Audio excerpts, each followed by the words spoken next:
हम और हमारे शहर के लोग सिर्फ इस बार यही देख रहे हैं कि भागलपुर विधानसभा का क्या स्थिति रहेगा और भागलपुर के लोग भी मूड बना चुके हैं। हम लोगों को जीतने के बाद 5 साल तक काम करना है, इसलिए हार और जीत की परवाह नहीं है। हारेंगे तब भी और जीतेंगे तब भी हम लोग काम करने के मकसद से।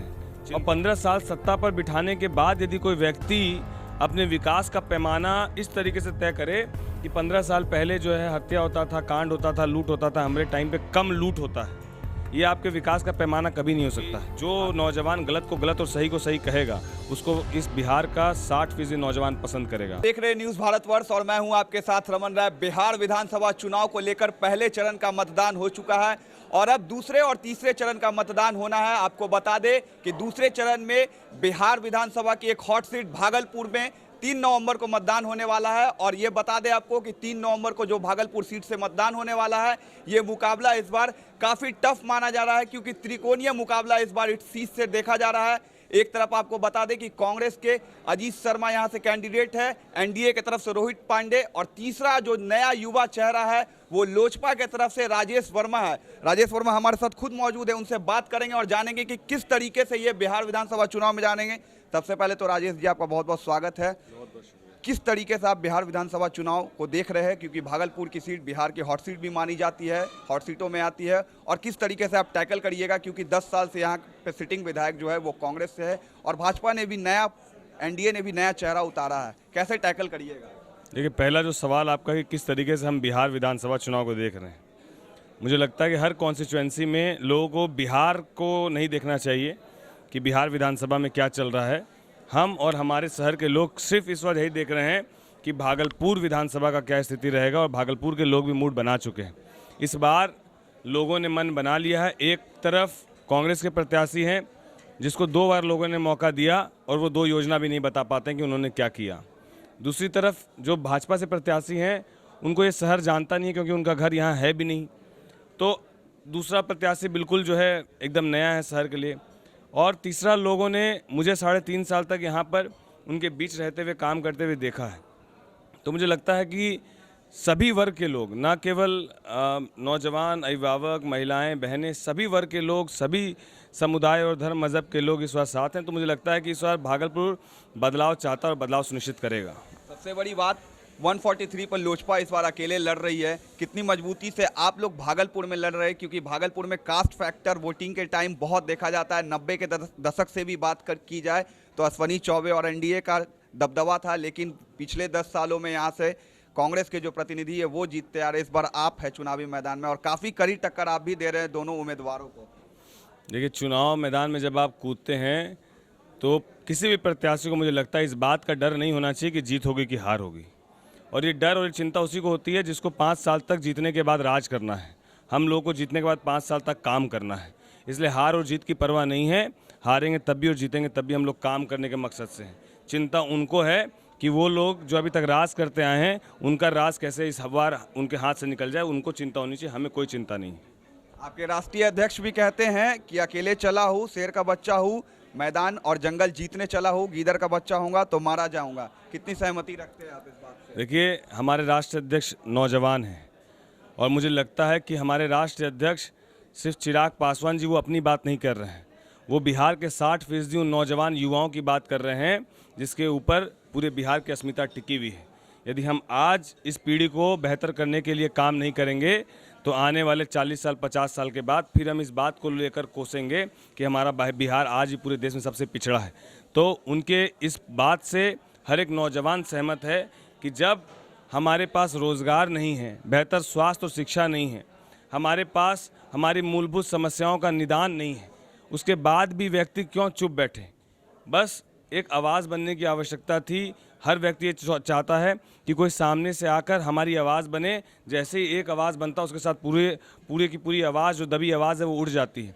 तो चिराग पासवान उन दबी आवाज़ों के लिए एक आवाज़ बनने का काम किए हैं। अब धीरे धीरे कारवां बढ़ता जा रहा है और बिहार के बदलाव को सुनिश्चित करने के लिए आगे बढ़ता चल रहा है। इस बार हमने भागलपुर की सड़कों पर भी पब्लिक का मूड नापा है। पब्लिक इस बार बदलाव खोज रही है और बदलाव का चेहरा कुछ लोग आपको भी मान रहे हैं, क्योंकि आप यहाँ से डिप्टी मेयर रह चुके हैं। 3.5 सालों का आपका कार्यकाल रहा है। कहीं ना कहीं लॉकडाउन में आपने वो काम की थी। आपको ये नहीं लगता कि लॉकडाउन में और वर्तमान में जो आप डिप्टी मेयर रहते हुए काम किए, ये काम तमाम कार्य आपको विधानसभा जीतने में मदद पहुंचाएगी? क्योंकि जिस तरीके से जनता में जो यहाँ के वर्तमान विधायक के खिलाफ जो आवाज़ है वो तेज होते जा रही है। देखिए 2 साल पहले भागलपुर के आसपास के क्षेत्रों में और भागलपुर के कुछ वार्डों में बाढ़ अपने चरम सीमा पर थी।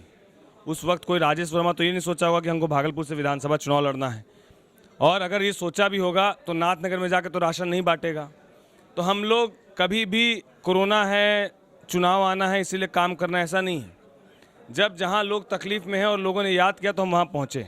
मैंने अपने डिप्टी मेयर के पहले, जब मैं डिप्टी मेयर नहीं था तब मैंने पहले बोरिंग गड़ाई थी पानी का अपने घर से पैसा लेकर, और वो बोरिंग कहाँ गड़ाई थी आपको बताया था तो वो आज हमने देखा, वो नाथनगर विधानसभा में आप घूम कर आ रहे हैं। जी, नाथनगर विधानसभा के लोदीपुर ग्राउंड में हम लोगों ने बोरिंग कराई थी। तो यदि मैं भागलपुर में पला बढ़ा हूँ तो मैं क्यों नाथनगर में जाके कराता, क्योंकि वहाँ लोगों की ज़रूरत थी। वहाँ भी लोग आप ही को उम्मीदवार मान रहे हैं। ये अच्छी बात है, मेरा सौभाग्य है कि नाथनगर में भी लोग, और क्योंकि नाथनगर में भी लोजपा का प्रत्याशी है, तो यदि मेरे कारण से उनको कुछ फ़ायदा हो जाए तो मैं समझूंगा कि हमने अपने पार्टी को मजबूत करने का काम किया। पिछले कुछ समय से देखा जाता है तो खबरों की हेडलाइंस में भागलपुर में आप बने रहते हैं, लेकिन अब चिराग पासवान ने एक बड़ा बात जो है, कहीं ना कहीं अभी भी जो पार्टियां वो कहती है कि बीजेपी से मिल जाएंगे। आपके राष्ट्रीय अध्यक्ष भी कहते हैं कि बिहार में भाजपा और लोजपा की सरकार बनेगी, तो कैसे संभव है? एक तरफ भाजपा बोलती है कि एनडीए हमारा एनडीए के हिस्सा नहीं है लोजपा, दूसरी तरफ आपके राष्ट्रीय अध्यक्ष बोलते हैं कि हम चुनाव के बाद भाजपा के साथ मिलकर सरकार बनाएंगे। देखिए, केंद्र में तो ऑलरेडी भाजपा और लोजपा एक है, इसमें कोई प्रश्न चिन्ह है नहीं।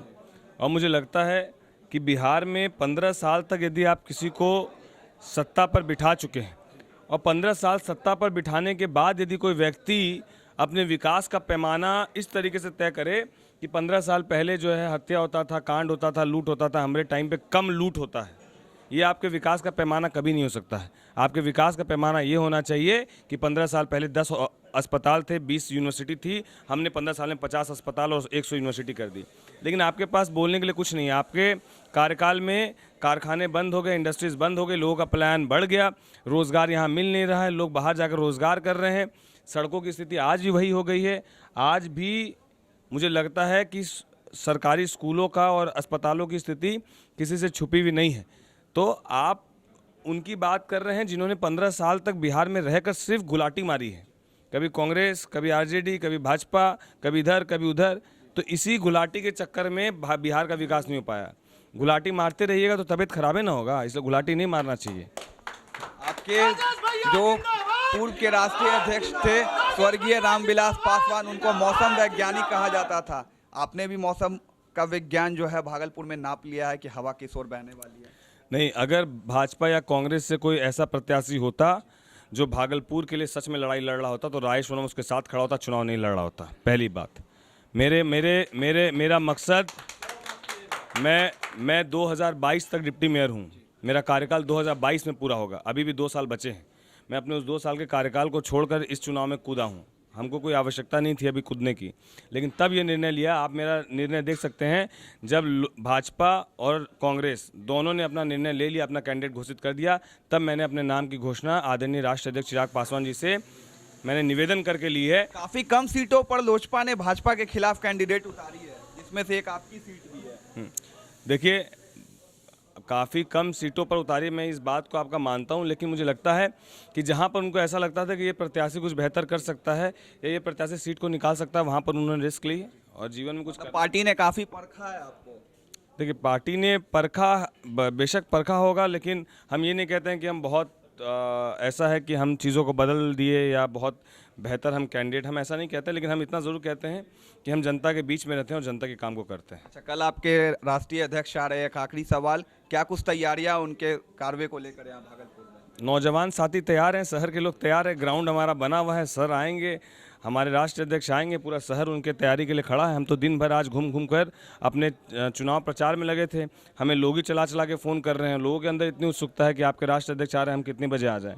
तो यही मुझे लगता है कि चिराग पासवान जी की उपलब्धि है, क्योंकि जो नौजवान गलत को गलत और सही को सही कहेगा, उसको इस बिहार का 60% नौजवान पसंद करेगा। और बिहारी फर्स्ट की भी बात कर रहे हैं वो। बिल्कुल, बिहार फर्स्ट, बिहारी फर्स्ट में उन्होंने अब धीरे धीरे सारे एजेंडे को क्लियर किया, तो ये क्यों नहीं होना चाहिए। और उनकी मांग भी यही थी, वो एनडीए में रह सकते थे अगर उनके बिहार फर्स्ट, बिहारी फर्स्ट के विज़न को दिया जाता, लेकिन उनको दरकिनार किया गया। इसलिए मुझे लगता है कि अब वक्त बदलाव का है, अब वक्त युवा का है, अब वक्त संघर्ष का है। धन्यवाद। चलिए, हमारी भी शुभकामनाएं आपके साथ है। 3 नवंबर को मतदान होगा और हम चाहेंगे कि जनता अपने मतदान का पूरे तरीके से प्रयोग करे।